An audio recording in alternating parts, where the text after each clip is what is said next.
Gini, memang harusnya kita tidak perlu ikut Syafi'i atau Imam Malik, Imam Ahmad, Imam Abu Hanifah, itu nggak perlu. Yaitu ketika kita memang hidupnya bersama Rasulullah. Buat apa nanya Imam Ahmad bin Hambal? Kan ada Nabi di depan kita, Nabi, ngapain nanya Imam Ahmad? Imam Ahmadnya juga belum lahir. Buat apa nanya kepada Syafi'i? Syafi'i belum lahir. Syafi'i lahir tahun 150 Hijriah, ya kan? Abu Hanifah lahir tahun 80 Hijriah.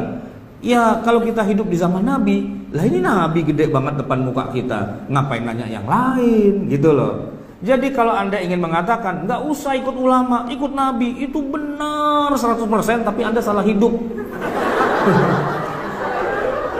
Tahun hidupnya di tahunnya Nabi, gitu loh, ya kan? Ada Nabi di depan, ya Rasul, boleh, boleh. Iya udah jalan, ya Rasul, haram, haram, kan gitu. Di depannya Nabi.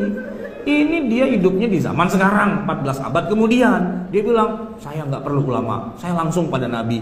Ketemu di mana tong sama Nabi? Nah, ketemu di mana? Di mimpi. Nggak bisa dijadikan dasar.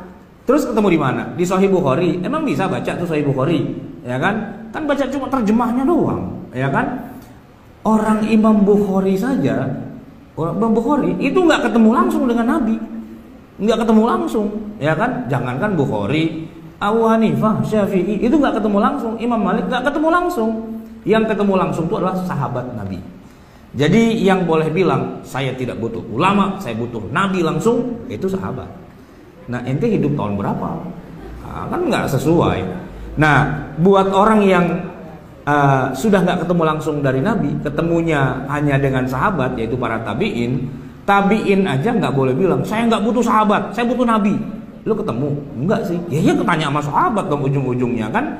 Nanyanya kepada siapa? Ya yang ketemu pada Nabi, ya sahabat. Itu kalau tabiin. Nah kalau di bawahnya tabiin, atba'ut tabiin, ya nanyanya kepada tabiin. Tabiin dari para sahabat, sahabat ya dari Rasulullah.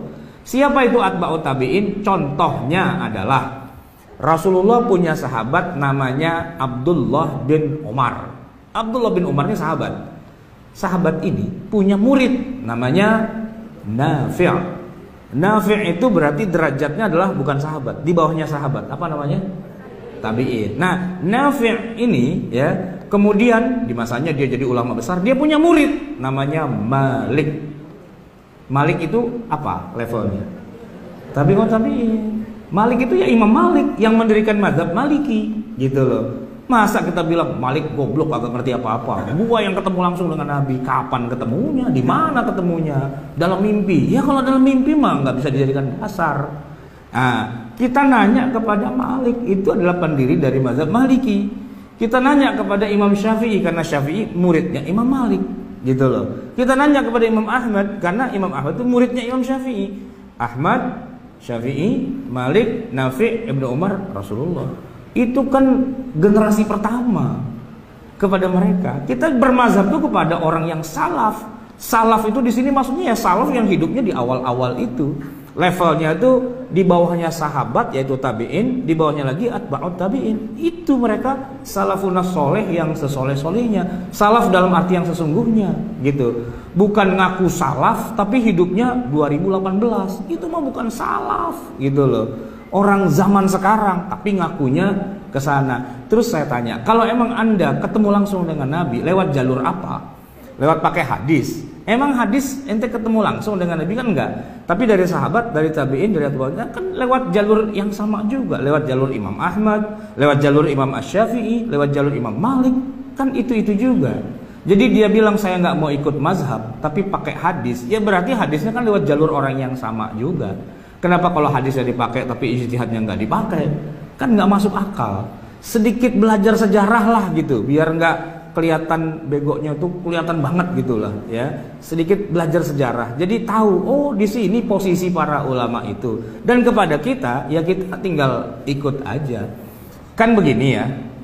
Kita harus pakai hadis sahih. Kalau hadisnya tidak sahih harus dibuang gitu ya. Oke, sepakat. Tapi sebagai seorang yang mujtahid, maka hadis yang dikuasai itu tidak boleh cuma 1-2 biji aja, nggak bisa.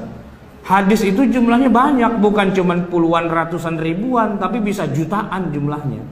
Nah orang itu tidak bisa dikatakan sebagai mujtahid yang boleh diikuti pendapatnya kecuali dia sudah memenuhi syarat minimal dalam bab hadisnya. Kata Imam Ahmad itu minimal Anda harus menghafal hadis paling tidak 500.000 hadis. 500.000 hadis untuk bisa menggambar begini loh yang namanya sholat. Itu kan hadisnya ada ribuan. Nah kalau cuma tahunya 10, 20 hadis atau 40 hadis Arba'in Nawawiyah, ngaku-ngaku sudah mujtahid, nggak bisa. Kenapa? Karena masih ada ribuan hadis lagi yang dia belum pernah baca. Nah buat kita yang awam, ya kita nggak perlu menghafal 500.000 hadis, itu nggak perlu. Kelamaan, kagak apal-apal gitu kan. Ya silahkan mereka yang sudah punya kemampuan itu, dia kasih kesimpulannya aja. Setelah saya menguasai sekian ratus ribu hadis itu, saya kaitkan hadis ini dengan hadis ini dan sebagainya. Kesimpulannya, orang kalau mau sholat tuh harus nomor 1 niat, kedua takbiratul ihram, 3 baca Fatihah, 4 ruku, i'tidal, sujud dan sebagainya. Itu poinnya. Setelah dia pelajari semua, kesimpulannya begitu. Nah kita sebagai orang awam, kita ambil kesimpulannya aja.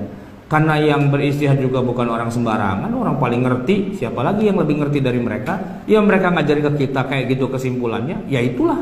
Yang dibilang bermazhab itu kan ya begitu, nanya kepada yang memang ahlinya.